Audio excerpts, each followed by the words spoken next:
Hey, welcome to 10X Your Team with Cam and Otis. We're a father-son leadership podcast where we talk with other lifelong learners about making an impact and solving big problems. And you know what my problem is this morning? My problem this morning is that I skied yesterday. And after skiing, I'm like, why am I in the house right now and not outside doing something outside? You get that kind of flow. And I know Camden, for you with rugby season going on and the best time of year to be in Arizona. I'm guessing you kind of get that same sort of feeling. Oh yeah, I was gonna say I actually took a 30 to an hour break from work yesterday in the middle of the day to go till soil in the garden, which I don't Ooh. think I would ever sign myself up to do. But that was a great time, and yeah, weirdly addicting. I know your back's probably feeling about how mine was. Shoveling all that dirt, mixing the manure, all that kind of stuff. You skiing, I'm sure we're both pretty sore, but it's weirdly addictive, isn't it? Yeah. It gives you there's always something about that physical completion of things. And our guest Paula Naeff is joining us. And I know she and I have talked about this a couple of times. I'm going to throw her off, but it's cooking dinner for the kids, for the family. And I'm wondering, not to be sexist and put you in that lady mom box, but do you kind of get that feeling when you're cooking and it's like, boom, dinner's done? Hmm.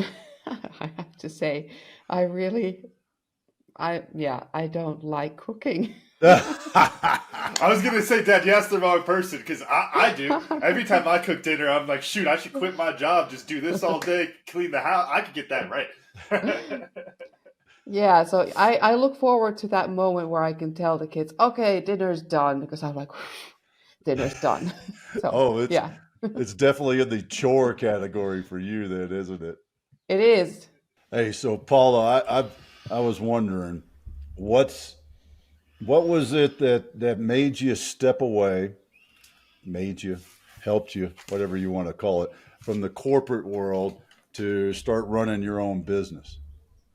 Well, it was kind of a big step because it took many years, Hmm. that big step. Or was it It lots of did, little steps, maybe then? I think so. It was like a slide and a A slide. climb, and yeah.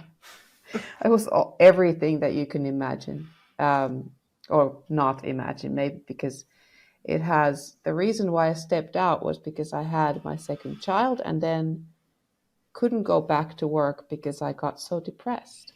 Hmm. And that's the slide part here. And so I was sliding down the depression for 7 years until that came to an end and everything changed. And I'm still here and talking about it. And yes, my whole life changed. Unfortunately, the marriage didn't last, but that was the beginning of my coming to who I am right now and living authentically and being able to run a business and serve my purpose. How'd you stop that slide? Because many people go down that slide, and I think that, wow, what a great metaphor of it. Because you just continue to dig the hole that depression feeds on itself. What was it that you grabbed hold of the slide to continue that metaphor, or jumped off, or what, or did you hit rock bottom? Because that's what some happens to some people. Yeah, I mean, I think I kind of hit the rock bottom, but at the same right time realized I have to do something that is drastic, that's changing everything, and that was just leave my marriage and to change everything, my whole life. I was at home with kids for 7 years. I was depressed, and all of a sudden I moved out, and oh, I had to deal with myself, and that that really was the change. I mean, now it's easy to go back and say, yeah, that's what it took, but against everyone's advice saying don't make decisions like that when you're so depressed. And I'm glad I did make that decision because I don't think I would be here if it wasn't for that. So it was absolutely necessary. And I trusted my instinct for once in that time and did it. Could you talk a little bit about that dichotomy there? Because I think there's a really interesting thing of you don't want to when you see somebody going through something like that, self-isolation can be really bad. It can lead to all these terrible outcomes, just completely isolating yourself from the people you love, from the things you love to do, all that kind of stuff. But then there's also this other end of the spectrum where if you stay around everybody, you're using them as a crutch and never really addressing, the real things going on. Like you talk about, just being with yourself is a really important piece of that, understanding yourself. Could you talk a little bit about finding that balance between those two, or maybe just giving a little bit of advice on what that balance might look like for folks? Well, throughout the whole time, and a lot of times you don't even have to be depressed, but a lot of mothers, and not even every human, are like, well, I am the last person to think about. Mm-hmm. And through the whole time, everyone was saying, look, you have to pay attention to yourself. But I didn't. And that was the reason why the whole slide kept going for so long. And I'm so glad that at that one point I decided, no, now, kind of not really decided, because it was kind of an unconscious or subconscious thing. It wasn't like I said, okay, now I have to pay attention to myself. It was like, okay, I need to do this or I die. So I don't wish that anyone has to be at that place where you have to make such a decision, because you might not decide to live. But to pay attention to yourself before that. And if you have a partner, if you have, a husband or wife, someone on the side who is able to kind of not tell you to do so, but kind of just provide that space to make it normal, that throughout every day, every week, that there is this, that you kind of don't even have a choice. You have to pay attention to yourself in some way. That's very helpful. So if you have someone. Yeah, that is so awesome, because I hear, everybody talks about servant leadership, and I won't take us down that trail, because if you're a leader, you are a servant leader. There's no such thing as servant leadership. It's not a style. It's leadership. Hello, people. Knock, knock.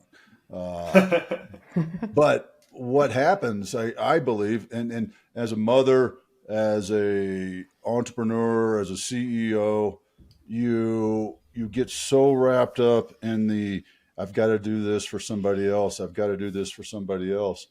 I see this in the volunteer space. It happened to me in the volunteer space, where I did so much that I forgot to do what I wanted to do.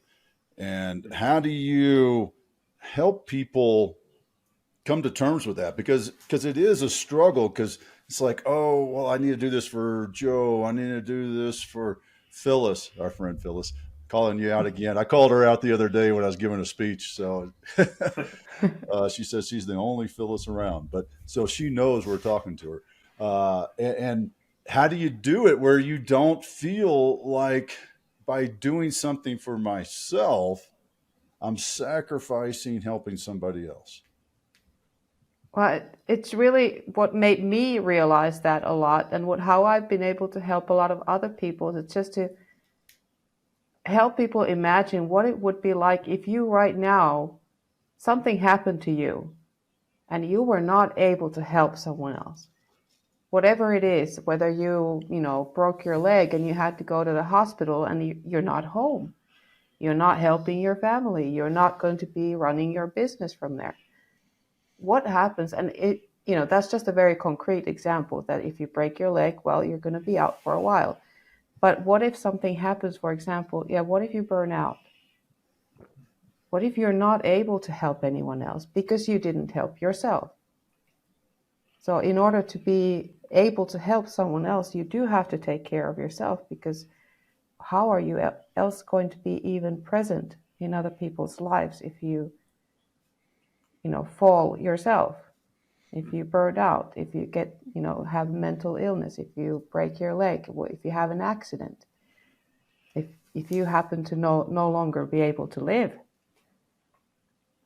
how do you help the others then? I think I love burnout as the example there, because I think as people are listening to you talk there, listening to you talk there, Paula, and they start to think, it's like, oh, what if something happened to me? We all go to the car accident, we go to these terrible things where it's like, oh, then I can't serve this. And it's like, well, no, what if you are the one causing that in the future by not taking care of yourself now? What if you are the one who's preventing that later? And I think that's the way I like to look at this, is like the sustainability of the problem solving. Is like, yeah, I want to help. Take the easy example. I want to go feed the hungry kids. But if I'm the only one feeding the hungry kids and I feed them for 6 months, how much help did I really do? Whereas it's like, okay, if I take care of myself and I can keep this going, I can build a business around it, whatever that looks like, and I could do it long term, then you can make that bigger impact. It's like the equivalent of, this is the big campaign when I was growing up of I know Tom's shoes is the big one, but sending shoes to the kids in Africa who don't have any shoes. And then it turns out it's like, well, if you give a kid one pair of shoes, he loses all of his calluses because he never had a pair of shoes before. And then he's back worse than he was when he started. It's like, you didn't solve, I'm sorry for the language, but you didn't solve shit. You made it worse, if anything. And I think there's that really important long-term problem-solving aspect to it. How do you, to put on the coaching hat for a second, Paula, how do you help people to kind of see that long-term rather than just focusing on like solving that problem right now and burning themselves out? I usually go through influence, like just being aware of the kind of influence that you have on people and how many people you have influence over. If you are a leader, you might not realize that your influence goes way past just the immediate people around you, those people who see you on a daily basis, that your influence goes through them to their families, to their communities, because those people who follow you will take up and pick up things that you do, how you do things, how do you approach things, how do you give and take feedback, how do you address people, communicate, all of that, how do you come across as, are you good with your time management, are you good with setting boundaries, all of those little things that you don't actually say in any way, it's just through action, through your being, your energy. They pick up on that, and when they pick up on that, they bring that to wherever they go, their families, their communities, their friends, and the teams that are around them that you might not see ever. So it goes way beyond. So I try with the best possible way just to illustrate a picture in your mind to how far that goes. And once you realize at least a little bit of how far your influence goes and what good can you make if you have a good influence on someone and they pick up on that. And that positive influence goes way past to so many more people. How much are you actually serving then? You're serving so much more than you could ever imagine. I want to play devil's advocate there real quick before you go, Dad. Because if I'm the type of servant leader who beats up on myself because I want to do more for people and always try to do more, then Coach Paula calls me and is telling me to work on take care of myself, find out what I want so I don't get burned out. And then now you're telling me if I do that, then everyone else is going to do that. Well, so I'm looking at myself like, okay, well, if I take this vacation and not burn out, well, then I'm not going to go feed the hungry kids. And if I do that, then Otis, you're going to learn from me, and you're not going to go feed the hungry kids because you're going to take vacation. Like, to just look down that rabbit hole a little bit of, as silly as it sounds, that's the way a lot of people look at it is, well, if I'm not doing it, they're not doing it. And then if I spread that effect, then that's not a positive ripple, that's a negative ripple. Like, what would you say to that, Paula? Well, just look at your ripple. Just look, listen to your own words, first of all. How are you addressing yourself, beating yourself up? And is that helping you take responsibility over your own life? So if you're doing well and you can feed even more hungry kids, because maybe you don't even have to actually physically go and feed them. What if you did something bigger than that? What if you were able to inspire someone else, for example, to set up a foundation or some kind of charity? What if you were able to inspire someone else with your actions to do something that you didn't even think of? That might not be exactly feeding hungry kids, but something else. That ripple just not got much bigger. How would that be? Just try to go through your own responsibility, because your own responsibility about yourself is not beating yourself up. You're not responsible for everybody else's actions. You cannot be. Everyone is their own sovereign being. So even though you can be the best example or the worst example, there's still going to be people who don't follow that example. There's still going to be people who do the opposite, or who just don't pick up on your vibe, whatever. And you are not responsible. All you can be responsible for is yourself. That's it. But 100% of yourself. Not 99, 100. All right, so I got 2 lines of question I want to go down, but which means I always get confused on this. But I want to stay in that impact because that's one of my favorite things. I've always talked about that. It's the smile and the nod at the person passing you in the aisle at the Walmart, right? I mean, it's that sort of thing. You never know what kind of impact that might have on that person in their life in that day. So I think that is so important. And now that I thought about it, I'm going to bring it back around to that other question because they're similar but different. So the business owner is thinking to himself, I got to do this, I've got to do that, I've got to make that phone call, I've got to finish that proposal, I've got to go see how Joe's doing at the hospital, all these sort of things going around in his head.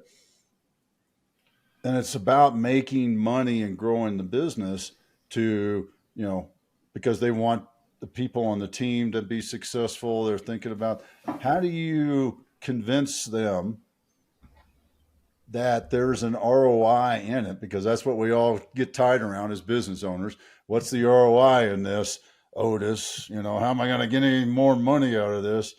And not in a greedy way, but in a cost benefit analysis sort of way. So how do you help that business owner come to terms with that understanding of there is benefit to this? Well, less is more. Less is more. And if I hear someone say that, oh God, I got to do this and I have to do that and finish the presentation here and there, it's like, you have people around you. Like, first of all, do you actually have to do all of that? Like if you have people, if you're by yourself, sure, everything kind of rests on your shoulders. But if you have people around you, do you actually have to do everything? What is the most important things? Like for me, for example, for everything rests on my shoulders because I don't have a team. But I still have to go through my priorities and be like, all right, in order for me to reach my goals for today, this week, this month, the next 90 days, what are the 3 things that I really need to focus on today, right now? And everything else has to be on the side because I can't do 10 things at a time. I can only do 1 thing at a time. And if I am split in my focus, nothing works. And that's the same even if you have 10,000 employees. So the thing that comes to my mind from that is, how do you build trust so much that you don't have to do all those things? Because you got your team. They know what they're doing and you know that they're smart and you know that they can run your business even without you. All right, I gotta jump in. Sorry about I poke you a little bit because you should have been here this weekend when I gave my speech about you get to choose, because I talked about a team and everybody thinks this is not, I'm picking on Paula, but this is, I think, a great thing for all our business owners, solopreneurs out there, is a team is not just the people on your payroll. There's a much wider, whether it's people that you've outsourced to, or even just maybe a friend named Otis might be part of that team. I mean, it's just saying. So when you think about that, and I love that you explained it that way. I want to shift gears a little bit into one of your, I don't know whether, I'll let you define whether or not you call it your tagline or just a theme. It's the simple and clear. And how do you filter? You touched on that just a little bit just now. You can only do one thing at a time. But walk us through that philosophy as you look at it, simple and clear. Simple and clear is quite simple and very clear. Wait. My second grade English teacher told me that I couldn't use the word to define the word. Well, it may have Oh, been that's a fifth good grade. one. Like all other English rules, Dad, it's only true unless you're really good speaker, really good writer, because she just killed that answer.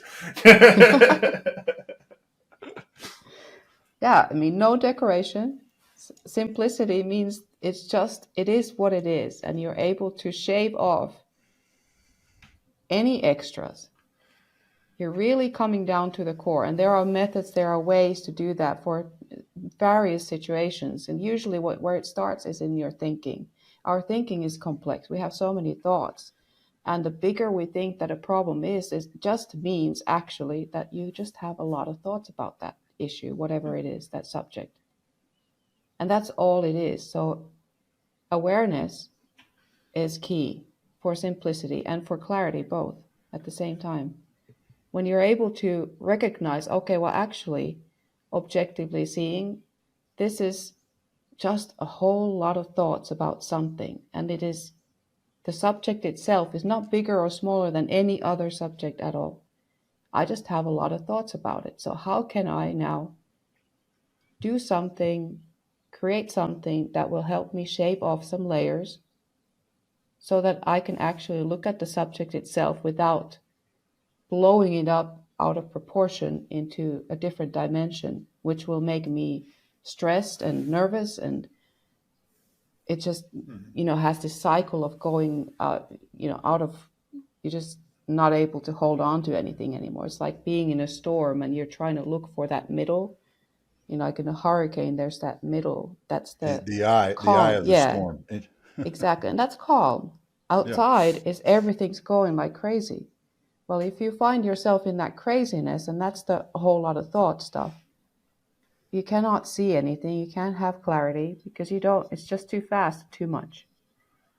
So somehow shave off layers so you can get closer to the middle, that very middle where there is calm, so that you can see things from what they are as objectively as possible, as much as possible without judgment. That is really the core where I try my best to help also any clients or anyone even my kids. Sometimes that's hard though, but yeah, to see like what's going on, what is really going on without the judgment. I would love to dive a little bit deeper into that to see, because I think I understand this philosophy, and I really like it because something that you said that's really interesting is I've heard some coaches and other entrepreneurs talk about we're moving towards things getting more and more complex, and so the best business models are going to be the really simple ones, not just the complex ones. And a lot of the times when you hear that, it's this really like reductive way of thinking, in my opinion, where it's like you oversimplify the thing, you're cutting away all this kind of stuff, but in an oversimplifying way. What you're talking about there seems a little bit more interesting to me, frankly, which is that that complexity comes from you having a lot of thoughts, which generally is going to be you have a lot of understanding, you know a lot about the situation there. But you have to come to the simple understanding that is built on all of those thoughts, which I think is interesting. Take an example. Dad, what color is the sky? Well, the sky is blue. There's your simple answer. I could say that it's water refracting the light and that it's doing all these science things that probably all three of us don't really understand that well, but we know it makes the sky blue. That's the simple answer there. You can understand all of the complexity underneath it, but it doesn't really provide value to what you're actually trying to do, trying to move forward with it. Is that a good explanation of it, Paula? Yeah, I would say so, because sometimes that complexity, and which is oftentimes, yeah, it's needed. Like, for example, if you did have to explain something or you do have to understand an issue, for example, for a decision, well, you might want to know all the details and all this, but then be able to leave that on the side and just say, okay, what is now that I need to make a decision? Is this a yes or a no? Do we go for that or not? Then all of the layers can be distracting, because then you're like, well, then you look at little details like, well, what if I do this, then that, but if I do here and then this one, and then you can get lost in these layers instead of just saying, okay, I know enough, now it's just a decision, yes or no, and it's only about that core issue, and now I just need to decide. And that's all you need to do without getting stuck in these layers of thought that are pretty much just details. Hmm. So I think there's a great point there, and that's the focus on what's important. What do you need to know? Where is your expertise? And what was popping into my head was you know, uh, an inch deep and a mile wide, or maybe it's a centimeter deep and a kilometer wide. I don't know. I'm just That I appealing to our, understand. yeah. So I'm doing some conversion for you there. So, but it's there's so much to that, and when I went through the special forces training as an officer, they would show us they did that to us because they would show us all the expert skills. We'd spend like 2 weeks in it, or maybe even less than that, and each skill set that would be on our team, so we would have a basic understanding, but by no means, well, anybody that was worth their salt in the unit didn't try to be an expert in other parts. We had to understand it. And I think this is a great point for going back to the team and understanding our teams and working in the teams and being a leader of our teams is, how did I put it the other day, Camden? I don't have to know how to dig the hole. I know how to get the hole. I have to know how to get the hole dug. That's what being a leader is. I mean, yeah. Could I pick up a shovel? Could I run the backhoe, which I've done, and it wasn't disastrous, but let's just say it was humorous. So I've done I, those things, and yeah. I think that's the whole point of where you're coming to is well, what's my expertise? Some people like to call it the superpower, and I Mhm. think that's another great way of metaphor. If you're into the Superman sort of world and Marvel heroes and all of those sort of things. Uh, that's another way of thinking about it. How do you help people come to that realization of that and step back? Oh, yeah, that's a really good question because a lot of people do have that problem, especially if you've been doing a lot of things by yourself and then you all of a sudden have these people. I advise people to just experiment first. Take it like an experiment because if you say, okay, now you just need to step back and you need to start listening, it's kind of like, ooh, I don't know how to do that. Well, what if you just took it as an experiment? Just like scientists do. You just, for 2 weeks, you just, make it a point to listen more. Make it a point to observe more. Because for some reason you hired these people who are now in your team and you hired them for certain skills for who they are, what they provide, what they bring to the table. So in order to create this kind of new way of working, what if you just took an experiment for the next couple of weeks and did something different? You just observe, see what happens. No expectation, and that's a hard one, but you keep on doing that. And after 2 weeks, you can assess and be like, okay, what did I observe? You will observe a lot of things when you listen. Mhm. It reminds me of that. I think it was a Steve Harvey clip that you had sent me, but talking about the parachute opening. And Mm. that's the interesting thing, talking about the experiment there. As a leader, we want to like coddle people a little bit. And, we don't want them to fail because that looks bad, not because it looks bad on us, because we don't want our team to fail. We want to do right by them as a leader. And the problem is that a lot of the times you need that little bit of failure in order to really get an idea of what's happening. And, in order to open up that parachute, you have to really be falling for a bit there. And I think that's like the really interesting point as a leader. Like this comes to, I think we had this conversation on a recent episode, Dad, but talking about like when, I'll just take a rugby example because it's coming to mind. I'm out there with Engage Foundation coaching the little kids. And I have a coach who's a volunteer who I'm trying to teach how to be a better coach and all this kind of stuff. I could step in and step on their toes and go in and do everything, or I can step back and just watch. And it comes this really interesting balance where I'm sitting there and I'm like, all right, Paula, I love you. How much is she screwing this up right now? Is she screwing it up just a little bit and then we can keep going and it's not going to hurt anything because she needs to screw it up in order to learn how to be a better coach? Because if you just are constantly looking for people to mess up and you just jump on it, then as the leader, you're never giving them that ability Mm-hmm. to really learn from it. And I'd want to throw that back over to you, Paula, of how do you think or what's a little bit of your philosophy, I guess, of trying to tease apart when it's time to jump in on that or when it's time to step back and, shoot, sometimes Otis got to fail a few times in a row before I go help. Yeah, I mean, I advise people to, first of all, just, for the first couple of times at least, hold on. And one way to kind of help in that, because most people just automatically kind of jump in. If you're not practiced, you're not used to being able to hold yourself back and just observe. You fail too. You fail too. The leader will jump in at some times where it's like, yeah, he could have waited or she could have waited a little longer. I mean, they fail too. This is an experiment. They haven't done that before. This is a new environment. So yeah, but one thing that really helped a lot is preparing, for example, feedback questions, preparing and wanting feedback for you. And in order for that to be a little bit easier, because we don't always like to get even constructive criticism. It's hard.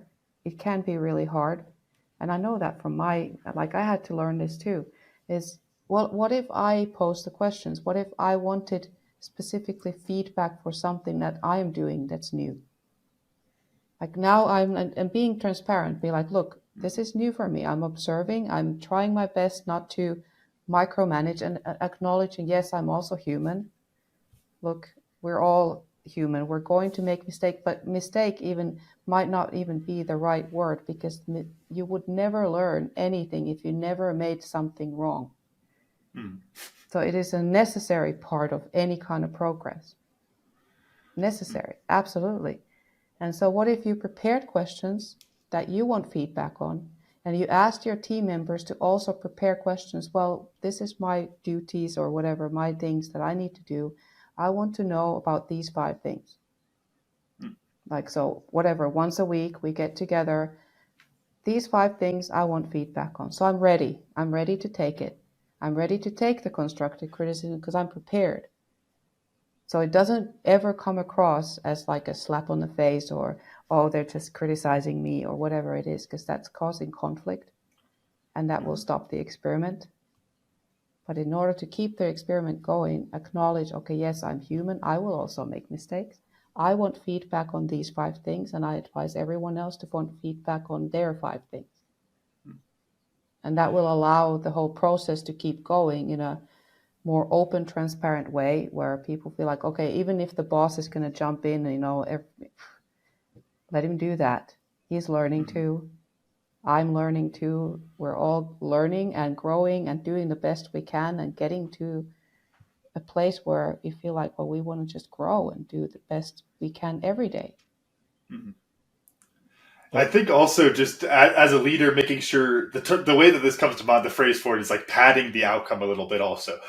We can experiment over here and have all this kind of stuff, but it's like, yeah, that deliverable that's going out to the client, okay, I'm still going to go through and we're going to check some things on it as it's going out. Like that, it comes to mind talking training. Like, how many times did you jump out an airplane before you get into a combat zone? Right? It's you don't just throw somebody out of the airplane and go, all right, well, now you're going to learn, Otis. It's like, no, you go through. I know you guys have your jumping platforms, which is so silly sounding, but I'm sure it works, that you guys jump off with all that kind of stuff, right? Yeah, there's a whole story of that there. The 3 weeks of training for 3 days of training. That's the Army way of doing it. Yes, airborne school is 3 weeks long, but it really could be done in 3 days. But for the sake of my curiosity on that, Dad, what's the height of the first platform you jump off of? Because if it's 3 feet, that's just downright comical.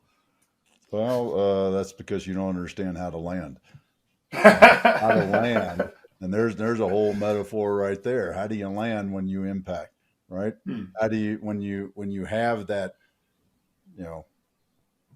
probably 300 pounds total, your body weight and all your gear, when you come impacting the ground? It's not like what you see on TV where the cool guys with the wings and they do the little run. No, it's bam. If you don't know how to land when you go bam, then you're going to get hurt and you aren't going to be able to go do the mission. So Yeah, that's part of the reason there's a lot of time spent on it, so you don't have to think about it. 5 points of contact and all that sort of stuff seems silly, but there's a lot to it. But and bringing it back to, because I think this is a good point.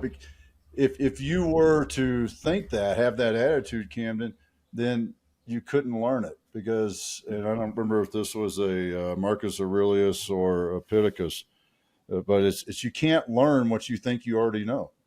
And if you think that you already know how to do something, and I find myself, I question that in myself many, many times, well, we're trying to do something over here with business, and I'm like, well, we didn't do it this way. Well, it's not working, but yeah, but I've still been doing it this way.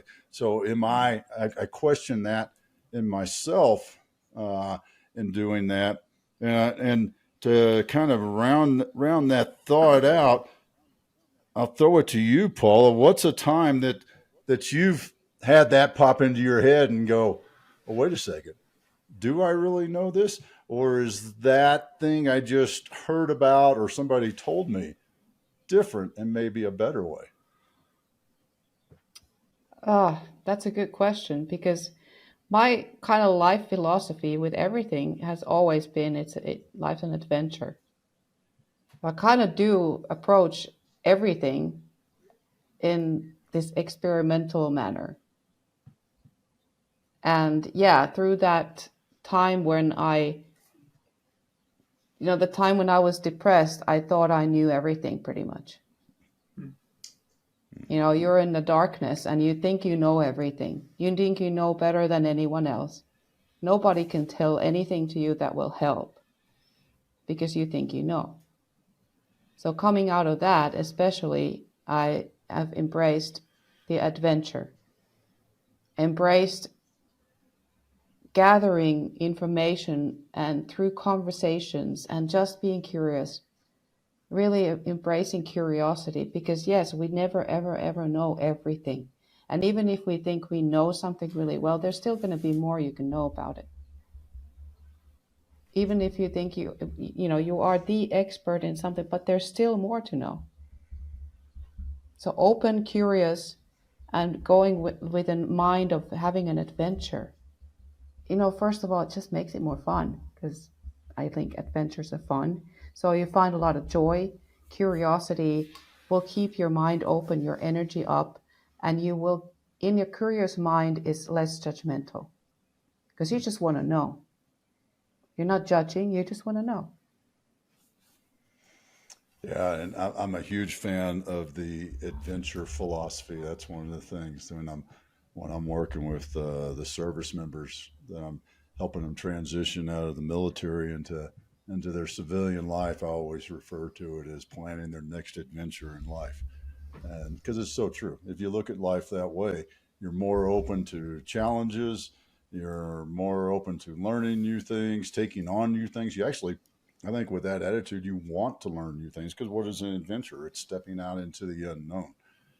And whereas in depression, in that sense, it's staying where you are, and Mm-hmm. and living where you are and never changing, because everything you look at as maybe an opportunity is also I could never do that. I'm not worthy. It's a failure. Da da da da. You're all preconceived ideas of those things, and I think that's so important.